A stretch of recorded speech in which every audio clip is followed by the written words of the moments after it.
He took me to court over a lie and left in handcuffs. I still remember watching him walk out of that courtroom, not through the doors he came in through, but through the ones with the bailiff on either side.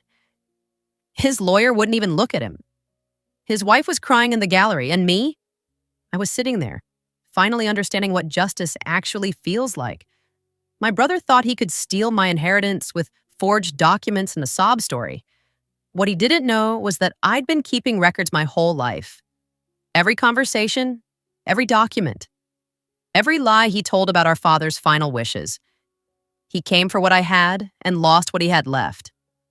Growing up with Marcus was like living with a storm cloud that never quite broke. He was 3 years older, and somehow that gap felt like a lifetime. Where I was quiet and careful, he was loud and demanding. Where I saved my allowance, he spent his, and then found ways to get mine too. Our father noticed the difference early. "You're the responsible one," he'd tell me, usually after Marcus had gotten into trouble again. "I can count on you." At 12, that felt like praise. By 25, it felt like a burden I'd been carrying my whole life. Dad was a contractor, built half the houses in our small town over 30 years. He wasn't wealthy, but he was smart with money. Bought property when it was cheap, fixed it up, rented it out. By the time I graduated college, he owned 4 rental properties in the house we grew up in. "This is for you kids, Waikdo," he'd say, showing me the books, teaching me about maintenance and tenants and taxes. Marcus never showed interest in any of it. He was too busy chasing get-rich-quick schemes, borrowing money from Dad that never got paid back, moving from job to job like he was collecting them. "Marcus will figure it out," Dad would say, but I could hear the worry in his voice. The thing about being the reliable child is that everyone assumes you don't need anything. Marcus got help with rent, with car payments, with bail money that one time junior year. I got expectations. Good grades were expected. A steady job was expected. Calling every Sunday was expected. I didn't mind, really. I loved my father. But sometimes I wondered what would happen if I needed something. If I made a mistake. If I wasn't the one holding everything together. Dad got sick when I was 32. Pancreatic cancer, fast and brutal.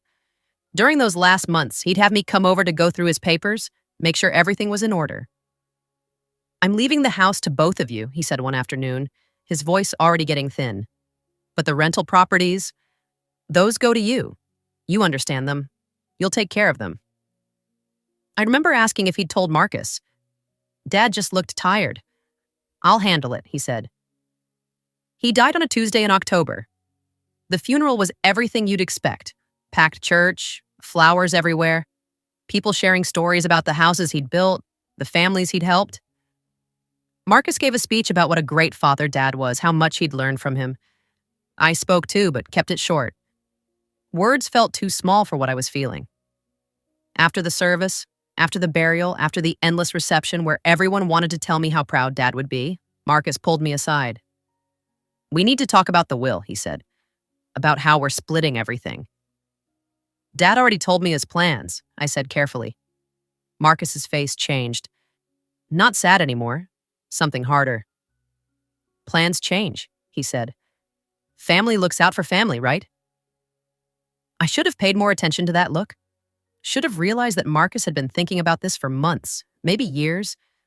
Should have understood that in his mind, our father's death wasn't just a loss. It was an opportunity. But I was grieving. I was exhausted. And I still believed that family meant something to him.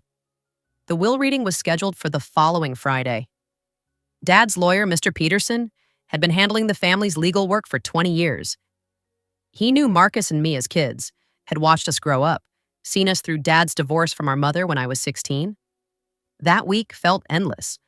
I threw myself into work, handling the details of Dad's business, calling tenants to let them know what was happening, making sure the properties were taken care of. I didn't see much of Marcus. He said he needed space to grieve, which seemed reasonable at the time. I was actually feeling hopeful. Dad had been clear about his intentions, and once the legal side was settled, Marcus and I could start figuring out how to move forward as a family. Maybe we'd get closer. Maybe losing Dad would help us understand what we meant to each other. I remember stopping by the hardware store that Thursday, Dad's old stomping ground. The owner, Jim, pulled me aside. "Your dad was so proud of you," he said, "always talking about how you were going to carry on what he built. Those properties are in good hands." It felt good to hear that. Like Dad's faith in me meant something real. Friday morning, I got to Peterson's office early. Marcus was already there, sitting in the waiting room with a woman I didn't recognize. Blonde, maybe 40, expensive-looking suit. "This is Carol," Marcus said when I walked in. "My lawyer." Something cold settled in my stomach. "Your lawyer?" "Just want to make sure everything's handled properly," Marcus said, but he wouldn't look at me directly. "Dad's will is pretty old. Things might need to be clarified." Peterson called us into his office. I'd been there before with Dad, so the wood paneling and law books felt familiar. Comfortable, even. Peterson looked tired, older than I remembered. "I'm sorry for your loss," he said, settling behind his desk. "Your father was a good man. This should be straightforward."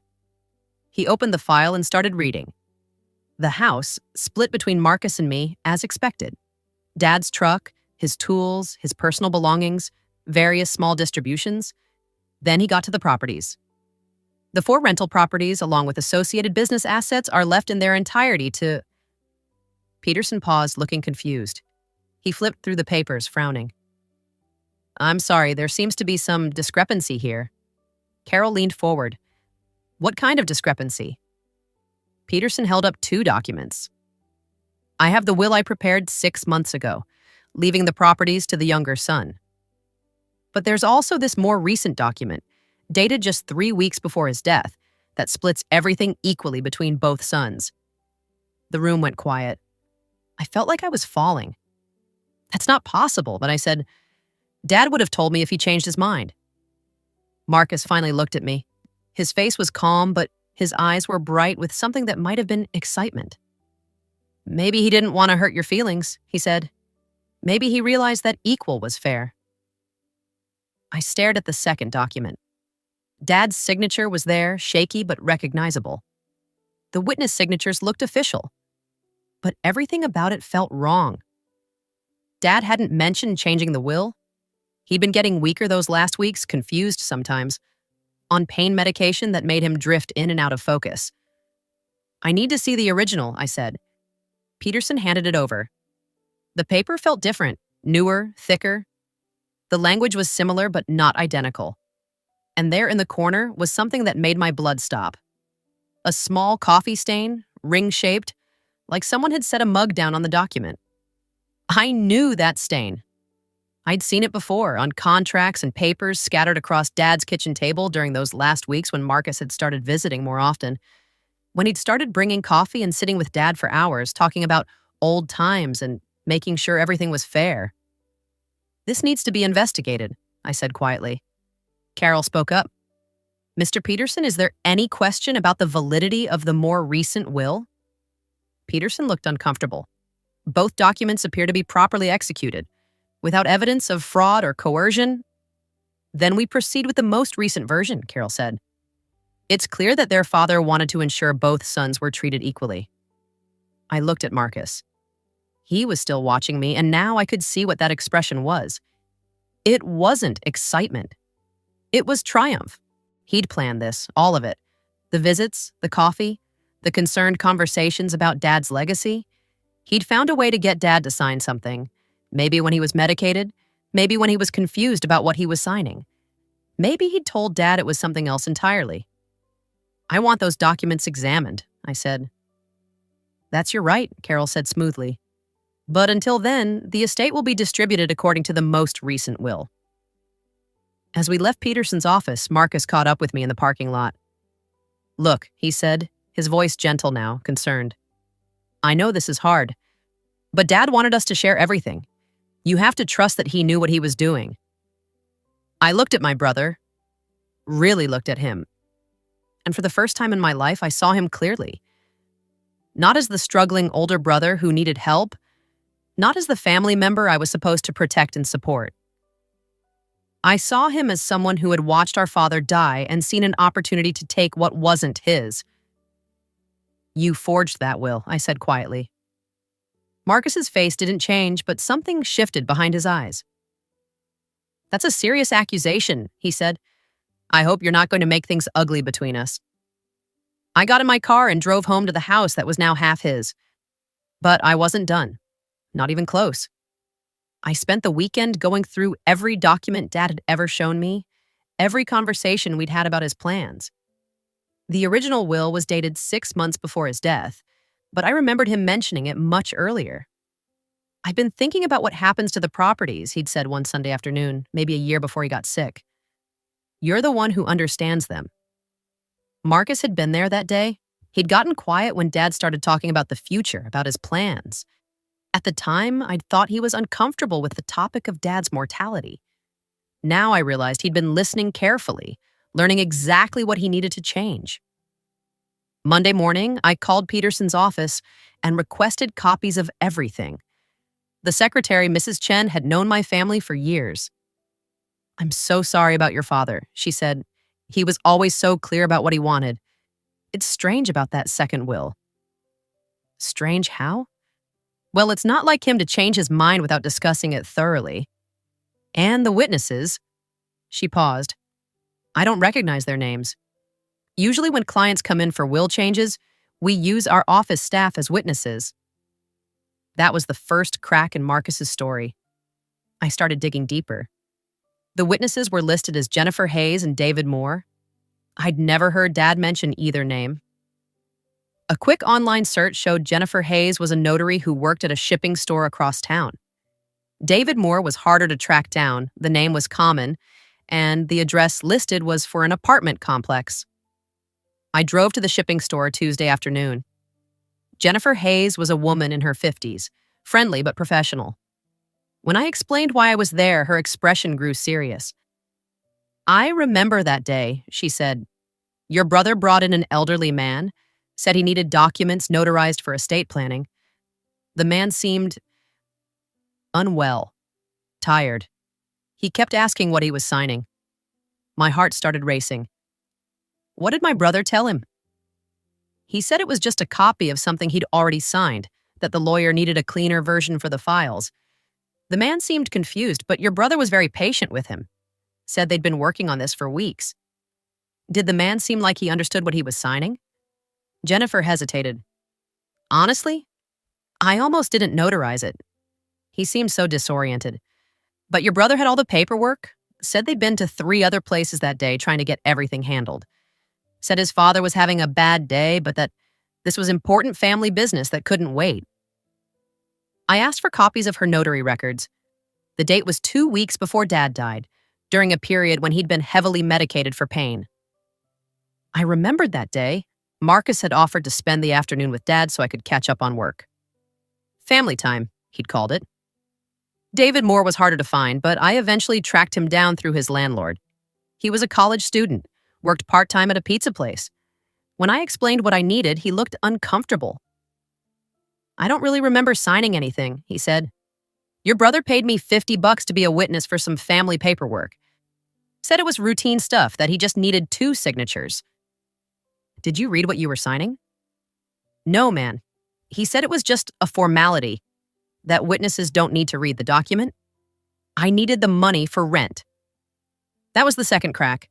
Marcus had paid a stranger to witness Dad's signature on a document that would steal half of everything Dad had built. I spent the next week building a case. I found the original contract Dad had used to buy the properties, with his clear, strong signature. I gathered medical records showing the pain medications he'd been taking during his final weeks. I documented every conversation Dad and I had about his plans for the properties. But Marcus was moving fast too. He filed a motion to expedite the estate distribution, claiming that the properties needed immediate attention, and that delay was causing financial hardship. Carol submitted documents showing that tenants were complaining about maintenance issues, that the properties were deteriorating without proper management. The irony was devastating. I was the one who'd been managing the properties all along, but now I couldn't make any decisions without Marcus's approval, and he was blocking everything I tried to do. Then I found the insurance documents. Dad had taken out a life insurance policy 5 years earlier, with me as the beneficiary. It wasn't huge, enough to cover funeral costs and some of the estate taxes. but the paperwork was in a file I'd missed during my first search through Dad's desk. The application was in Dad's handwriting, clear and steady. In the section asking about dependents and beneficiaries, he'd written a note: properties to younger son only. He understands the business and will maintain them properly. Older son has received substantial financial assistance over the years and should inherit house only. It was dated 3 years before his death, clear evidence of his long-term intentions, written in his own hand when he was healthy and lucid. I brought the insurance documents to Peterson on a Thursday morning. He read through them twice, his frown deepening. "This is significant," he said finally. "It shows a clear pattern of intent over several years." "Enough to challenge the will?" "Combined with the other evidence you've gathered?" "Yes.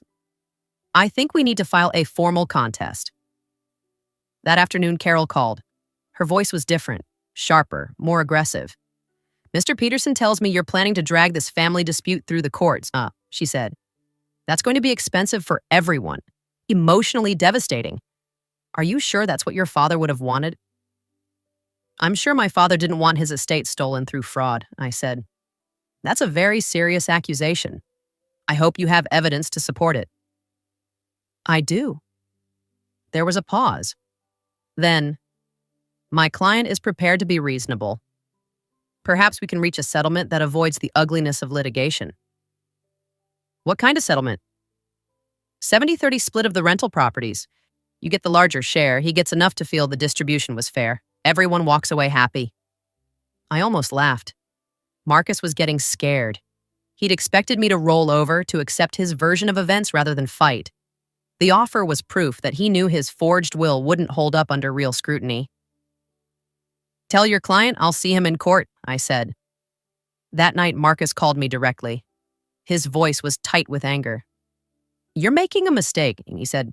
"Dad wanted us to share everything. You're being selfish." "Dad wanted me to have the properties," I said. You know that. You've known it for years." "Prove it." "I will." There was a long silence. Then, "You always thought you were better than me," Marcus said. "Dad's favorite. The responsible one. The one who could do no wrong." "This isn't about favorites. It's about what Dad wanted.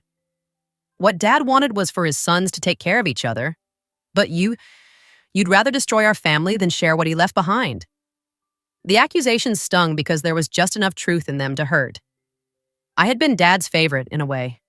The one he trusted, the one he confided in.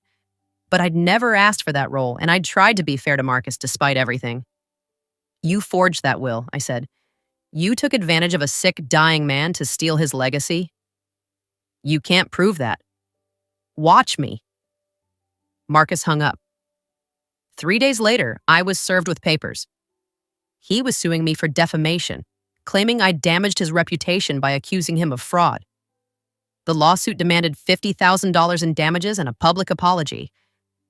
I stared at the legal documents, feeling something I'd never felt toward my brother before: pure, cold hatred. He wasn't just trying to steal my inheritance anymore. He was trying to destroy me completely. But Marcus had made one crucial mistake. He'd assumed I would crumble under pressure, that I'd settle rather than fight. He'd never considered the possibility that I might have evidence he didn't know about, and I did. Evidence that would not only prove his fraud, but expose crimes he'd committed that went far beyond forging a will. The defamation lawsuit was Marcus's biggest mistake. To defend myself, I now had the legal right to demand discovery. Full access to his financial records, phone records, even his email accounts. Carol tried to limit the scope, but my lawyer, Janet Morrison, was relentless. "Your brother opened this door when he sued you," Janet explained. "Now we get to walk through it." What we found was devastating. Marcus had been planning this for over a year. Email threads with Carol showed they'd been discussing estate planning strategies long before Dad got sick. There were Google searches on his laptop about contesting wills, witness requirements, and elder financial abuse. Most damning of all, there was a draft email he'd never sent, dated 3 months before Dad's death. "The old man is getting worse. Memory issues, confusion from the pain meds. Perfect time to get him to sign the new will. He trusts me now that I'm visiting more often. The younger son won't see it coming until it's too late." But that wasn't all. The financial records revealed that Marcus had been stealing from Dad for years. Small amounts at first, a few hundred here and there from Dad's checking account when he'd been given temporary access to pay bills. Then larger amounts as Dad got sicker and less able to monitor his finances.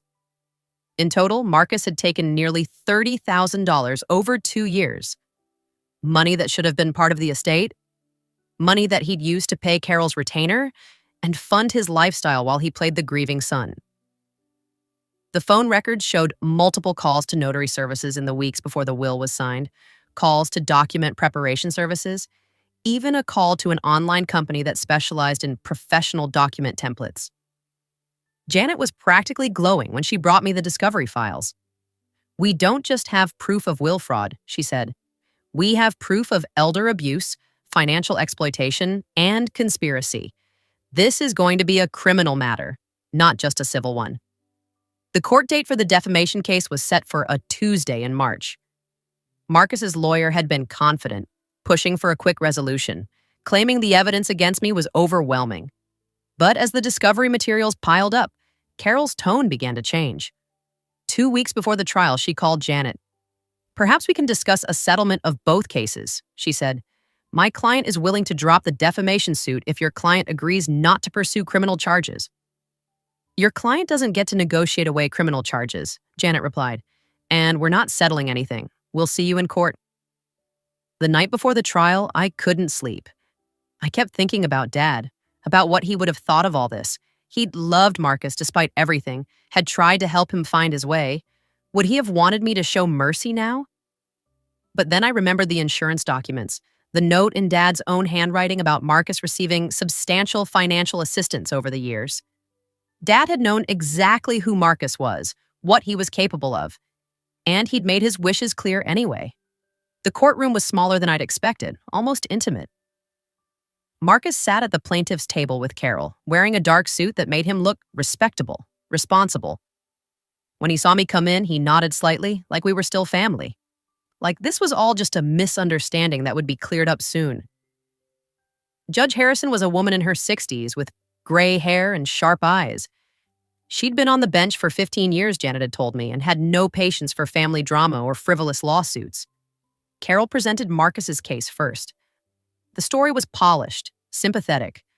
A grieving son trying to honor his father's final wishes, being viciously attacked by a brother who couldn't accept that their father had wanted to treat his sons equally.